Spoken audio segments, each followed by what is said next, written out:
Perfect Body Zone. I'm here with Matt. How are you doing? Not bad, mate. Not too bad. Have you been on a podcast before? No, it's the first one. Beautiful. So just tell us about yourself, what you do, who you are. Yeah, so I'm an online coach and competitive bodybuilder. So I've been bodybuilding for, well, it's about 10 years roughly now. Been online coaching now for about 5 or 6 years. Was doing PTs one-to-one before that.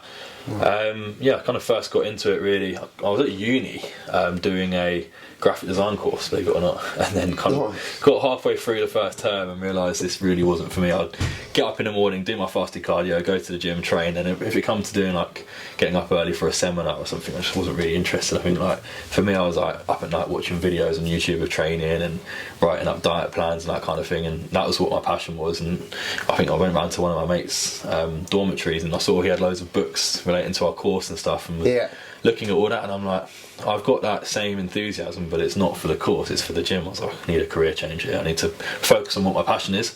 So quit uni, come back, and then started doing my PT qualification and looked to get a coach and got on board with him. And did my first comp, and then fell in love with it ever since. I was talking to Dom on the last podcast, and it sounds like you're very passionate.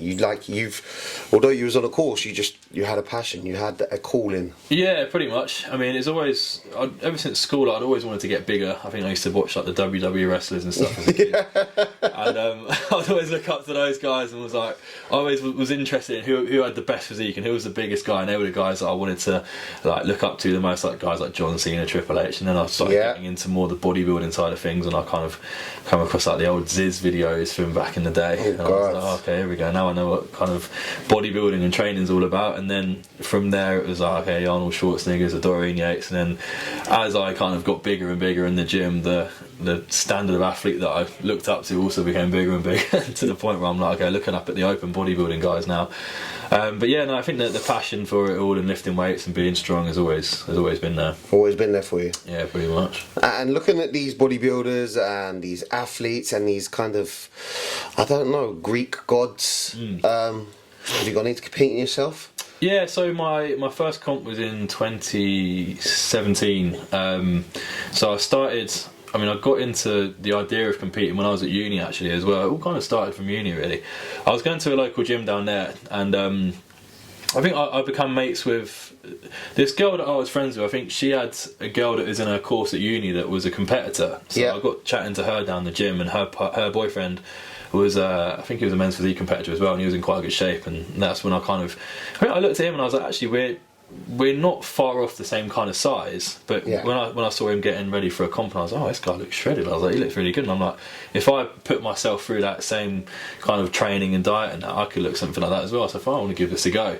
So that was where I was first opened up to the idea of competing. So I chatted to Scott, the owner down PFG at the gym in Eastbourne when I was back from uni, and he put me in touch with Aaron Hallett, who was a competitive bodybuilder at the time in super heavyweights.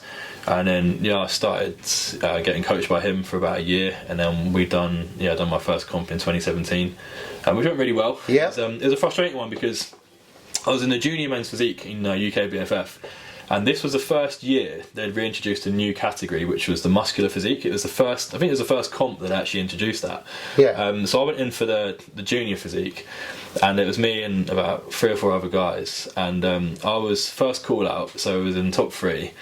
And I was sent a stage which I've been told beforehand, basically, if you're first call out, you're in the top 3, you've qualified for the finals. And he goes, they generally tend to put the front runner in the centre of the stage. So they moved me into the centre, and I'm there, and I'm like, this is amazing. I'm like, I'm fucking got this. I see Aaron down the front, he's looking at me like, like you're smashing it. I was like, yeah, fucking sweet. And then they're like, right, guys, go backstage, and they basically will call out first, second and third. So we're backstage, and obviously I've been there for quite a while, and I've seen all the other competitors and stuff, and generally they're backstage for a couple of minutes and then they call out the numbers. We were back there for about 5-10 minutes, and I'm like, it's taking a while, isn't it? Like, what's going on? We're all kind of looking around like, what the fuck's going on here? And next thing the head judge, I can't remember his name now, a little coloured guy, he come backstage and he was like, can read out our numbers, can these guys put on your t-shirts and come down and have a chat with us in the corridor? And I'm like, what? The first thing going through my head is, we're getting busted for gear, because every single category, we're like the smallest guys in the whole thing. I'm like, you got these open guys that are like, I was probably about 80 kilos. I was like, you got guys over there like 120 kilos. I'm like, we're getting done for gear. I was like, what the fuck's going on? So we come outside, he goes, you all got commendable physiques. but we feel like you're better suited for the muscular men's physique rather than the junior men's physique. So he goes, rather than not giving you good placings based on the fact that you don't suit the criteria as much, we're going to re-enter you into the muscular men's physique, which typically was the very last comp of the very last category of the day. Yeah. So at first I was like, oh fuck this, because I was literally, I could almost taste the chocolate and cookies. I was so hungry, and I was like, right, I've just got to go back on stage, get my medal, and I can fucking eat. That frustration. And then I'm like, right, now I've got to hang about for another 6 hours hungry. I'm like, brilliant. So I was like, I come back and I was like, fuck this, I'm not doing it. And then I calmed down a bit and I was like, fuck it, man, as well, I'm here now, we've come this far. So we booked into a hotel, just laid on the bed and dried out for like another few hours. You couldn't eat or drink anything at the time? No, I mean, Aaron was very good. He said, right, I need to go to Tesco, I need to get 2 packs of ready cooked chicken breast, have them. Had them, and I was laying in bed and just literally laying on top of the bed, and like, my feet started cramping up. I called him, I was like, mate, everything's cramping up here. He goes, right, is there a vending machine? I was like, yeah, there is. Yeah, he goes, go down there, get some ready salted crisps, have a quarter of the bag. I did that. The cramping stopped, and I was like, right, this is something. He's getting me to check in, sending him photos every 10 minutes or whatever. And then we went back to the venue. And typically, I'd already seen there's a guy, I don't know if you've heard of him, called Andre Deu. He was at the time, he was very much famous on socials. He's got over 1 million followers now. He's coached by Haney Rambod, the guy that coached like Phil Heath and all that. And he done the Olympia not long ago, and he come like 5th, I think, in men's physique. So he's literally like top 5 in the world now. And he was there. This was his first comp, and I'd followed him on socials because he had like a massive following. And he's one of those kind of social media guys.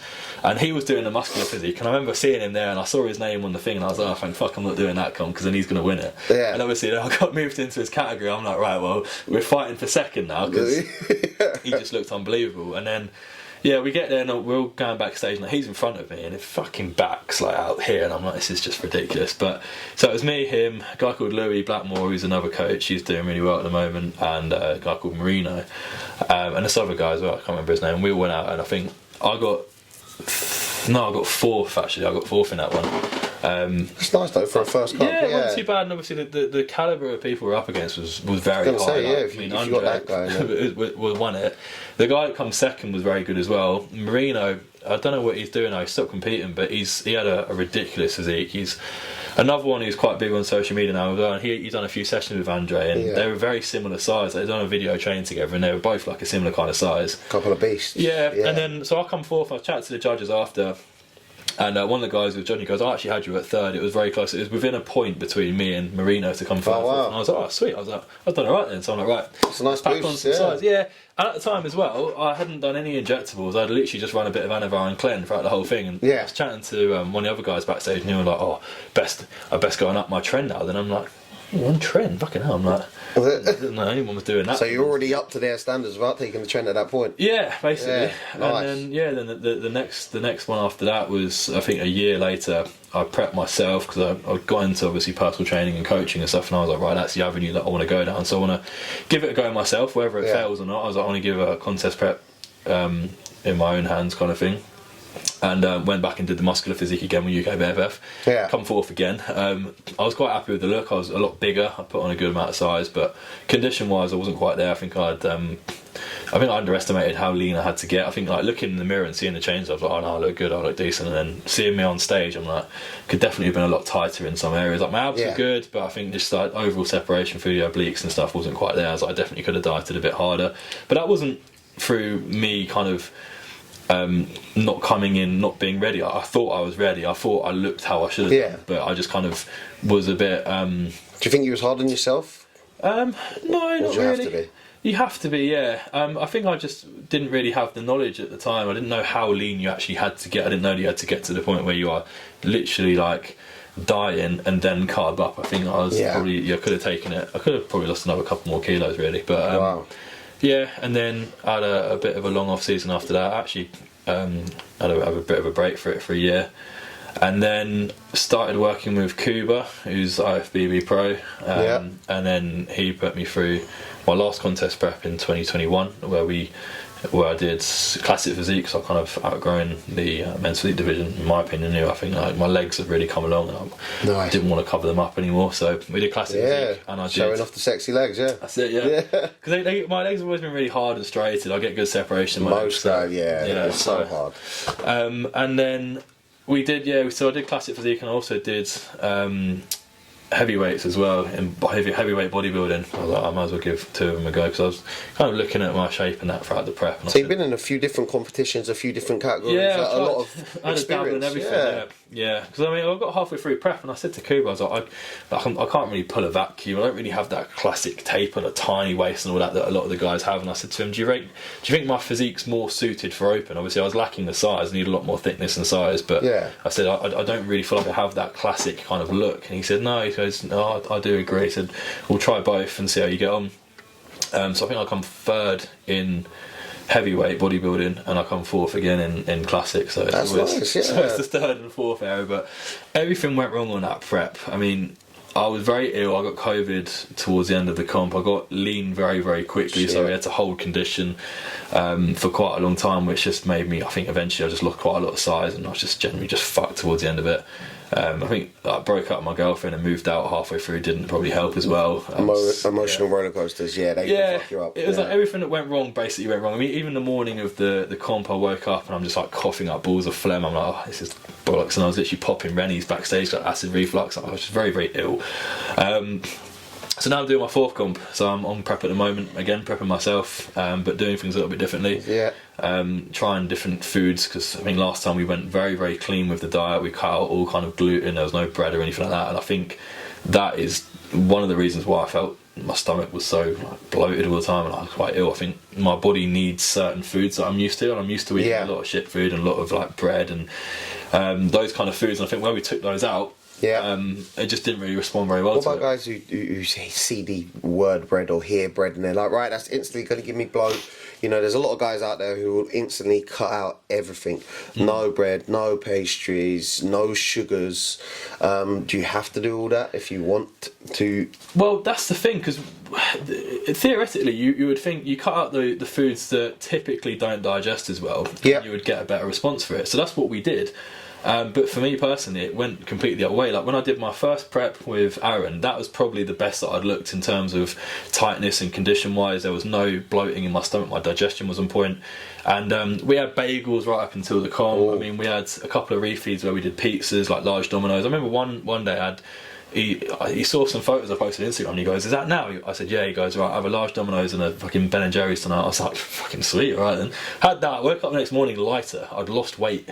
That sounds crazy. How does that work? I guess there's a kind of like a thing where it can almost kickstart the metabolism to go into overdrive, where your body gets used to clean foods for a prolonged period of time, and then suddenly you chuck in something it's not used to. Your body's like, it's almost like chucking a bit of petrol on a fire. It reignites it, it burns harder, and then it burns through everything at a quicker rate. So if you want a fire to burn through logs faster, you want to get that fire bigger. So by chucking something flammable on the fire, it's going to burn through those logs much quicker than if you just let it kind of peter out over a prolonged period of time. So is this the idea behind like food cheat meals as well? Exactly that, yeah, pretty much. I mean, there's cheat meals are needed for a couple of reasons, I think, or a carb up, whichever one you'd want to do. I mean, with Cuba we did carb ups where it was all clean carbs, which didn't respond as well for me, but the cheat meals definitely did.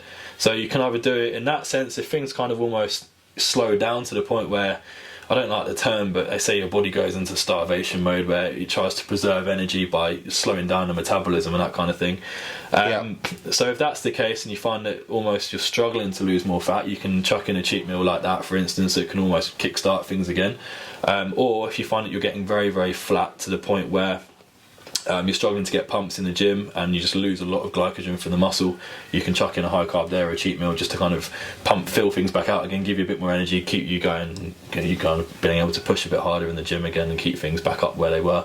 So, a couple of reasons for it there. So a lot of people, they'll get into training or especially comps and they'll think, alright, the only thing I have is rice or pasta, broccoli and chicken. No flavours, no oils. Like they'll stay away from all sugars, all salts, and they'll literally think that's what they live on. This is something that I've come to realise quite a lot, because when I first got into obviously the idea of competing, that's what I thought it was.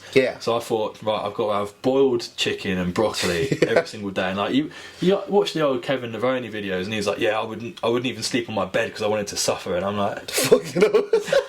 But like where I've done it a few times, and where I listen to bodybuilding podcasts every day. I follow all the top guys in the industry. I read all the books. I listen to everyone's opinion. And what I've kind of gathered is that every single time I've seen, well, not every time, but the majority of the time, a competitor's done particularly well and he's done a really good peak.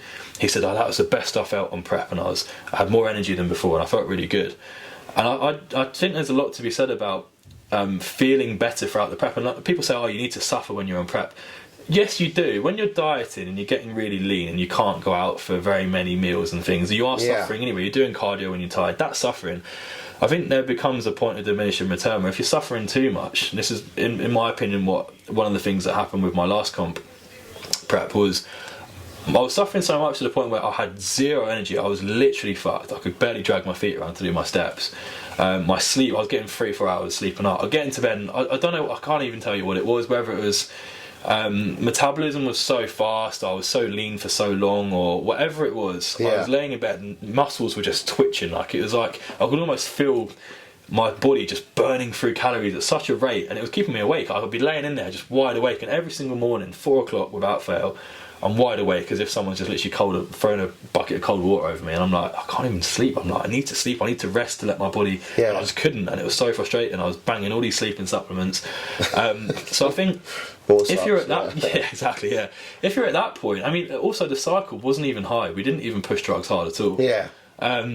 Whether it was the type of drugs that we were using, like maybe because the T3 and the Clem was relatively high, I don't know. There's so many factors that it could have been, but I obviously put a lot of faith in Cuba's coaching because his methods are proven with a number of clients, and it was probably the highest amount of calories I've prepped on and the least amount of cardio, but I just felt horrendous and I couldn't tell you what it was. It could have been a number of things. Maybe a lot of it was mental that I didn't realise, like psychological, but I think there's definitely an element of if you're suffering too much, then it's going to reflect in your physique. If you can't sleep, if your recovery's affected, if you're not able to push as much in the gym, if your digestion's off, then you can't be looking your best, because all these factors that you need in order to sustain a good physique are now becoming obviously negatively impacted. So it sounds like you went through a lot of pain, a lot of struggles, a lot of ups and downs. And when I've spoken to Simon as well, he said, going up to prepping and getting ready for competitions, and a lot of people, they'll be like, I can't eat this, I've got to be strict on that, this hurts, that hurts, I feel fat today, I feel terrible today, I looked in the mirror today.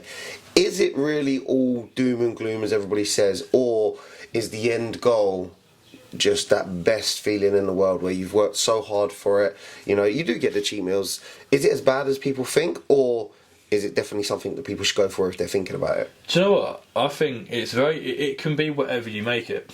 It's one of those where like you can make the best out of a situation, or you can focus on the negative, because this is something I've learned as well, is you can, if you solely focus on, I can't go out for drinks, I'm tired, I'm hungry, I really want a cheat meal. If you focus on that all the time and you're constantly looking at food pages online and you're always thinking, I just want to be able to do this, I just want to be able to do that. Licking your phone screen when you see a Domino's. Then you're going to feel shit and you're going to feel like you're suffering. But if you're just constantly focusing on all the positives that come with prep, when I'm on prep, my focus is better than ever. I'm hyper focused. I feel very productive. I get up early. I do my cardio. I feel great. I'm bang on it with my training, my routine, my diet. My diet's better than ever, so I'm feeling healthier than ever. Energy levels for the most part are pretty good until the last couple of weeks. Obviously, I look the best that I've ever looked. Every single day, you see noticeable changes in your physique, which is motivating. Nice, the training's good. You look better in the gym. You get good pumps. You feel like there's a bit more attention on you. It still sounds positive. There's so many positives, and if you only focus on the positives, then you can really enjoy it and you have a really good prep. If you just focus on the fewer negatives that there are, like I'm hungry, I can't go out for beers, I can't have a pizza whenever I want it.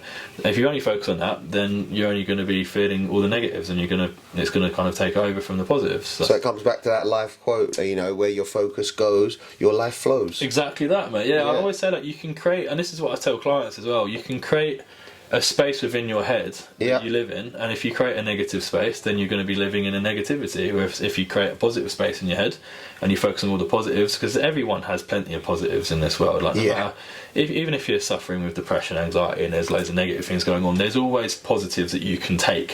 Whether there's always going to be things that you enjoy, whether it's spending time with friends, going out in nature, looking at reading certain books, watching certain series on TV, or playing a sport, or whatever it is. There's always things that you will enjoy doing. So if you focus all your mind and all your energy onto these things, and they're always on your mind 24/7, and you try and indulge in that as much as possible, you're going to create a much more positive place for your mind to be, and it's going to make you feel a lot better. Yeah. It's just very much down to a mindset thing. So I think if anyone is looking to compete, if they have issues, like I say mental issues, but if they have issues with like depression and they're not very kind of good at getting themselves out of mental headspaces, then that's definitely something that I would suggest to work on before you go into a prep. Yeah. But also in the same breath, some people may find that when they're in a contest prep scenario, they may enjoy that focus, and they may enjoy having that to focus on, which may take their mind off other things that may be quite negative. So it's definitely worth doing, definitely worth giving a try, and you'll either really enjoy it or you won't. But I think it's something that if anyone's really interested in the gym, it's that kind of almost penultimate goal of pushing yourself to the absolute max. There's no other way that you can push your physique to that extreme. Like powerlifting is great, CrossFit, all these kind of things are great, but you're never going to be taking your physique to the extreme that you would in a contest prep, and it gives you that idea of going from one extreme to another more than any other sport will. So I think for that aspect, it's definitely worth it, and you get some cool photos on it as well. Imagine the cool photos. I don't think I'm ever going to see those photos. I've never thought about competing myself. Are you not? No, there was one point I was taking a lot of gear and I was training twice a day. So I was doing MMA every day. And a friend of mine, Nick Lavender, he said, "Oh, you should have competed back then. You was in such good shape. I seen you at like a charity event I was helping." And I was in impeccable shape, like everything was just showing. But I was training so hard every single day. It was like 2 hours of MMA training. Yeah. So that's just beating my body up. And then I'll do an hour of just gym training as well. And I was in great shape. But I'd never thought about competing, you know. It's never where my body flowed or mindset went. There's that as well. So if you don't have a real passion for it, and if you're not, like obviously you said about MMA and stuff like that, I mean, it sounds like the physique that you obtained was partly a byproduct of what you were doing. Like with all the cardio, with all the MMA, you obviously built a good physique off the back of all that, not because you was like, right, I'm just solely focused on being as massive and as shredded as I can. It was almost like it came with the other stuff. So obviously in that instance, it's probably very difficult to stick to the prep and the hardships that come with it if you're not super focused on that and you're not really passionate about that. But if you're someone who is really passionate about just being the best physique that you can possibly be, then I think contest prep is quite a good thing for most people to give a go. But obviously just have realistic expectations. You're not going to walk into your first comp and win the overall and then turn pro. Unless you're literally like Ronnie Coleman, you've got mad genetics. But I think a lot of people probably see that and they'll be like, "Oh, I'm not going to get anywhere. I'm not going to do anything." What would you say to people who are doubting themselves? They want to change their life. They might want to go for a comp. They might want to change their body. They see all these influencers, which is really hard for people. They see these influencers online. They see these perfect bodies. They see these competitions, and automatically a lot of people will say, "How comes I'm never there?" Do you feel like there's a lot of falsehoods or there's a lot of fakeness when it comes onto online or people that they're pretending to attain to be? There is a lot of that, but one thing that I found as well, and I always tell a story, is when I first started doing my first comp prep. I mean, I would look up to a lot of these guys online, like the men's physique guys, people like the Ziz people, and like Jeff Side was another one as well back in the day. Unbelievable, and all these guys, all these influencers were kind of when the influencer thing started coming out, and I was like, oh, that is my goal. If I can be like that size in the next 5 years, it'd be great. Once I had prepped for, I don't know, 8 weeks or whatever, and I've been bang on it with my cardio, bang on it with my diet, obviously started using some of the supplements that go with bodybuilding as well. I got to a point, I'm like taking photos in the mirror with good light, and I'm like, shit, I'm not almost there. I'm almost as good as these people. Like, I could put a picture of me against one of these people online. I'm like, I'm in the same bracket. Maybe they're a bit bigger than me or whatever, but I'm in that same. I don't look out of place. And I'm like, it's not even about it's going to take me years to get to that level. Sometimes it's just about getting the body fat off and seeing what you're really working with. And when you can consistently stick to everything that you're 100% with, like the diet is 100%. You do your cardio every single day without fail. You don't go out and have a cheat meal when you don't need one. The training is 100% on point. The changes that you see after several weeks of doing that is drastic. So sometimes people are actually a lot further down the line than what they think. They just haven't got in shape to realise it. So coming back to you when you were talking about supplements, one of the biggest the biggest things that people say or do is they want to jump straight past the supplements and they want to jump straight on gear. I did the same. Yep. For a long time, I was on 3 protein shakes a day, and it was 3 bulking shakes. I was talking to Joe about it, and I had a whole chicken in a 20-minute lunch break, washed that down with a whole pint of full-fat milk. And all I did was chest for, I think, 3 to 6 months, because I didn't know nothing else. I didn't even do legs for the first year and a bit in the gym. I know the feeling. But as a young man, I could put on a bit of size, and then the idea of gear comes. You know, you're like, oh wow, how did he get so big? And then somebody whispers in your ear, take the test. Yeah, it's like the dark side. Come over to the dark side. What's your viewpoint on gear? Is everybody mostly on it? Is so many people out there who like, I'm never touching it, I'm all natural, and then as soon as you start, I found out so many people then admitted to it.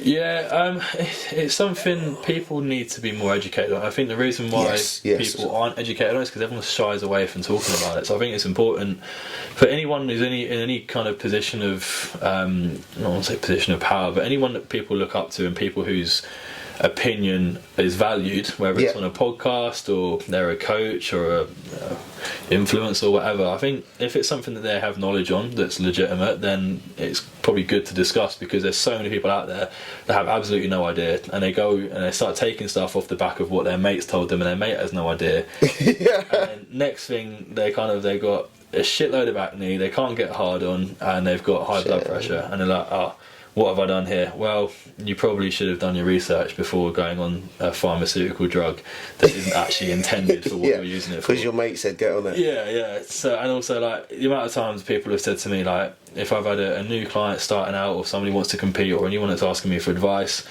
and they're asking me about their cycle, and I'm like, okay, well, what are you currently taking? Oh, I'm doing about 3 mil of this, and I'm like, so that's the first thing. If you don't understand the difference between mil and milligrams, then you have no right taking gear, because you could be on 3 mil. That was me. Yeah. But you can own up to it.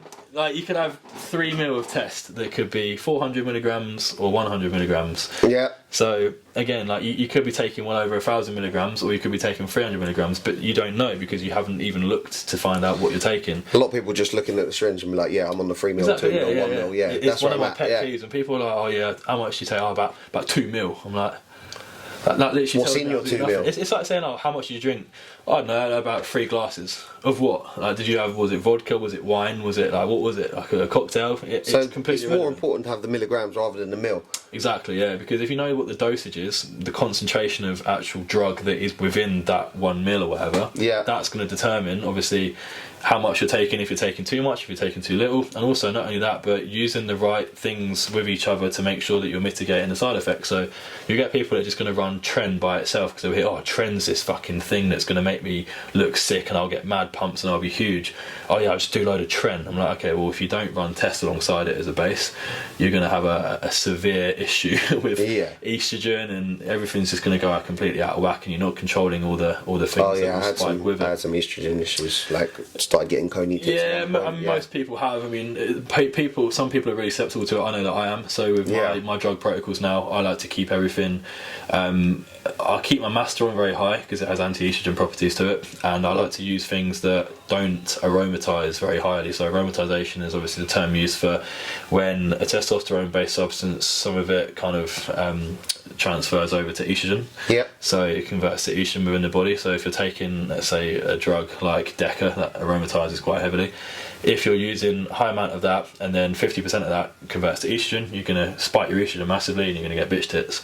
So because I'm quite susceptible to gyno, I use compounds that don't aromatize, so I can get more bang for my buck without getting the issues that come with it. So just little things like that, which again is trial and error as you go. But if you don't have someone that you can chat to and say, oh, I'm quite susceptible to this, or if you don't get your blood work done, you get your results back and you say, oh shit, my estrogen's really high, then you're not going to know. So I think the lack of education within the industry, really, where people just kind of think, oh, I'll just go on this and go on that, but they don't know if it's the right gear for them, if they're going to get good results or bad results. They don't know what they're taking, how much of it they're taking, and if they get any side effects, they have no idea how to obviously sort them out as well. And that's probably the issue that people have. I think that's one of the biggest issues when it comes to gear. There's so little actual education and advice out there. The only thing that you do is you look online what results you'll get from that drug, and your mates told you what results you'll get from that drug. Nobody's talked about, you know, the gyno, the effects it's going to have in your body, the downside. Then nobody's talked about the PCT. Nobody's talked about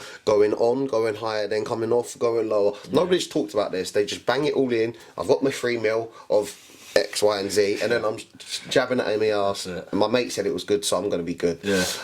If some, you know, some young lad, somebody looking to get on gear, said to you, look, my mate said I should have test deck and Debo, shall I get, or whatever stack he wants to do. If somebody's come to you and said, I want to get on these gears, my mate said it's really good, what's the first thing that you'd say to them or advise them? The first thing I'd do is look at where they are within their training, because obviously this is a conversation I have quite a lot. So quite often, if I have a new client that comes up to me and they've got plans to really pack on a ton of size, they want to compete, and they say, yeah, I've been thinking about going on gear. I mean, if you've been training for a year and you're about 25% body fat, you don't know how to eat, you don't know how to train, I say leave that shit alone for a good couple of years. Once we've got to a point where your training is good, you know how to train, you know how to eat, you're healthy, your blood pressure isn't high because you're overweight, you're as healthy as you physically can be, the decision is completely up to you. If you say, I'll give you all the information about it, the pros, the cons, what to expect with it, the prices, all that kind of shit. And if that's something you're saying, yeah, do you know what? That's I know the risks. I want to do it. This is for me. It's your own personal decision. Then I'll advise what to do. Obviously, we'll go by regular blood work as well. We just start off on something very very mild, like maybe just a low course of TRT test, and then obviously get blood work done after a couple of months or whatever. If everything comes back and it's okay, we'll try another compound, something else that's quite mild as well. And that could literally do you for a good year or two. You wouldn't need to go on anything else. I mean, when I first started taking. When I'd done my Anavar only cycle for my first comp, and then I literally just ran test, I think, by itself for the good part of a year, and I got good results with that. I put on a good amount of size, I got pretty strong. You don't need anything more. And then the thing is, what people are doing now is, because pros are putting their cycles and stuff online, which is great, but people are looking at, I don't know, like someone like Big Ramy or whatever, or James Hollinshead, and looking at their cycle and thinking, oh, he's doing this, and this. I mean, okay, and he looks like that. Well, if I take that, I'll look like that. Go straight shopping, So it doesn't. You taper up to that. He's taking that because that is now what his body requires in order to keep getting results. The same with food. Like if you look at, like, I don't know, like James Hollinshead, Big Ramy's diet, like they're probably on around 5,000 or 6,000 calories. If you're like a 75 kilogram lad who's gone from eating maybe 1,500, 2,000 calories a day to eating James Hollinshead's diet, he's going to get fat. Like you taper up to it. Same with anything. So obviously base it on where they're currently at with their training. And if they're at a point where they are in a good place, their training's good, they're healthy, then obviously, again, if that's a decision that you want to make, then we'll have a chat about it. But like, I think I that's one of the few things that I think I did get right early on with my training. Obviously, I wish I had trained calves when I was younger. But don't we all? But with the whole like drugs and that, like I spoke to my coach Aaron about it. He basically filled me in all the info about it. We sat down for about an hour. He basically spelled everything out for me, explained everything, and I was like, fuck that, I don't want to get involved in that, that's bollocks, I'm not doing this, it sounds shit. After about a year of training as a natural, and the more I kind of got involved in bodybuilding and followed more and more people, I kind of realised that, you know what, to get to where I want to be, I'm going to have to bite the bullet and start taking this stuff. I think I did the same thing, it was like a year and a bit of natural, and when you do get to a certain size, you get accused of it anyway. I was getting people saying, oh, you're gear. Well, I'm not, but thank you. I think I was on a night out and somebody started on me, you think you're big because you're on steroids. And at that point I wasn't, so I took it really offensively. I was like, I trained really hard and I ate a lot to get to this size. Like, you don't realise that I'm having 3 shakes a day and eating a whole chicken with my bare hands to get to this size. And now you think I'm some sort of wannabe hard nut on a night out. Like, fuck! So I'm not doing this to try and scare you, I'm doing it because I want to look good. A lot of people go down that route of, oh, you think you're hard because you're big, or you think you're hard because you take steroids. I get the same as being a doorman. The first thing people come along, oh, you think you're hard because you're on steroids, you think you can chuck me out. No, you're just drunk, man. Just please, just go home. I was, because I was working on the doors for about 1.5 years as well, years ago. And I remember I was on prep actually once when I was doing door work, and I was actually pretty shredded. I had my coat on and everything, and I think I kicked some woman out for being drunk. She's like, you fucking fat bouncer. I was like, I'm probably the leanest guy here right now, but whatever. It's like when people come to you like, oh, you're trimming up and you're actually trying to bulk. You're like, oh shit, you've just really hurt my feelings. Like, if you call a woman fat, it's the worst thing in the whole wide world. You're you're the worst guy ever, or you're the worst person ever for calling a woman fat. It's just something that people can't say. If you call a guy fat, it's absolutely normal. It's like, yeah, it is what it is. You call a guy skinny, and most of us guys are like automatically more offended the woman who's just got called fat. Like, what do you mean I'm skinny? Like, I've been training for ages, I've taken all this gear, I've just taken all this chicken, I've got protein shakes, you call me skinny, man. Peak off season and someone's like, oh, you're looking pretty lean at the moment. I'm like, fuck! Yeah, I'm telling you. It's being just as offended as like somebody being offended as being called fat. Like, I've done all that hard work for nothing. Yeah, nobody appreciates it. Free shakes and whole chickens and yeah. paying off. And so, as we're surrounded by supplements, what would you say the best free supplements for somebody, you know, getting into the gym, they want to work out, they want to put on some size, or they want to shred up a little bit? What would be the best free supplements that you'd advise somebody to use? Good question. Whey protein isolate is always the number one. Quite often people say, oh, do I need to take protein shakes? No, you don't need to take protein shakes. But if you're trying to get 40 grams of protein in per meal, and all you're eating is meat and rice and whatever, it's very, very difficult, it's very monotonous, and it's very time consuming. So protein shake is a really good way to get the amount of protein that you need quick and easily, and it's sweet as well, so it kind of stops you from having just constant savoury foods all the time. And it's very easy to digest. So a whey protein isolate more than a concentrate, because it's better on your digestive system. It's higher protein content per obviously gram in the scoop. So whey protein isolate for me is probably number one. I like the essential amino acids as well, the aminos that your body doesn't naturally produce. They're good to have in and around your workouts. And then I would say as number three, highly branched cyclic dextrin for me is a really good one, because obviously having your carbohydrate pack, this is anecdotally what I realised as well, because I stopped taking it for a while during lockdown. I can't even remember, probably because money, to be honest. I stopped taking it for a while, and I did notice towards the end of my sessions I would get very flat, where you burn through so much glycogen during your workouts. You can flatten out quite a bit, and then when I started taking the dextrin again during my sessions, you can keep the pumps and you can keep the fullness throughout your workouts, and it definitely makes a big difference with that as well. So they're the three that I'd always kind of advocate to people. And obviously on top of that as well, a good pre-workout if you're lacking energy. But a black coffee will do the trick if you ain't got the money for it. Well, I'm a bit of a caffeine crackhead. When it comes to, I'll wake up and I'll have like a tea, I'll have coffees all day, and pre-workouts I do love.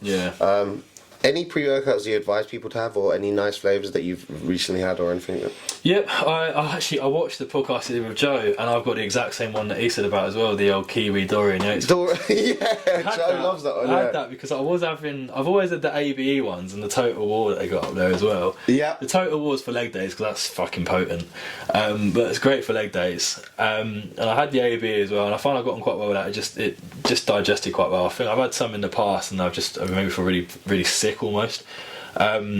So the AB ones are pretty good, and then I think I got a free sample of the Dorian one. I was like, I'll give that a go. The flavour was amazing, and it wasn't. Sometimes you have a pre-workout and you're like it's a little bit like, it's a bit much, and like when you're having like your protein shakes and your intra-workout supplements, your EAs, it's so many flavours going on. If you have that on top of it, you just fucking feel like shit. A lot of forcing down. A lot of different flavours going off, a lot of different like sweetness and sournesses and that. But with the Dorian one that I had, I was like, it actually tastes really good. And it doesn't make me feel too sick either, so I went and got that one after, and it's been pretty stable since. I do like the Dorian Oats, but I do like the Total War for leg day, but it does give you itchy head. The Jacked 3D, that one that got banned, did you ever try that one? No, I never actually tried that. I've heard many rumours about the old Jacked 3D, but I never actually had it, no. So just wrapping up, where can people find you if they want to contact you, see your content? Yep, so predominantly Instagram. Instagram and Facebook is pretty much like my website for everything. So it's Matt Hodgson Coaching is my Instagram tag, and then obviously my name, Matt Hodgson, on Facebook, and I pretty much use both of them. I share the same kind of content on both. I put reels up on both. I'm always putting informative information up for everyone. Obviously share all my own progress, my clients' progress. I'm always active on all socials, and DMs are always open, so they're the best places for it, really. Beautiful, it's good content, really good content, yeah. Cheers. Thank you very much for coming on. No worries, cheers for having me. Good chatting. Thank you. Hey, we're out, guys. If you want to get any supplements, then obviously check out Perfect Body Zone. All the links are below, the websites are on all the socials. We're out. Peace. Wow.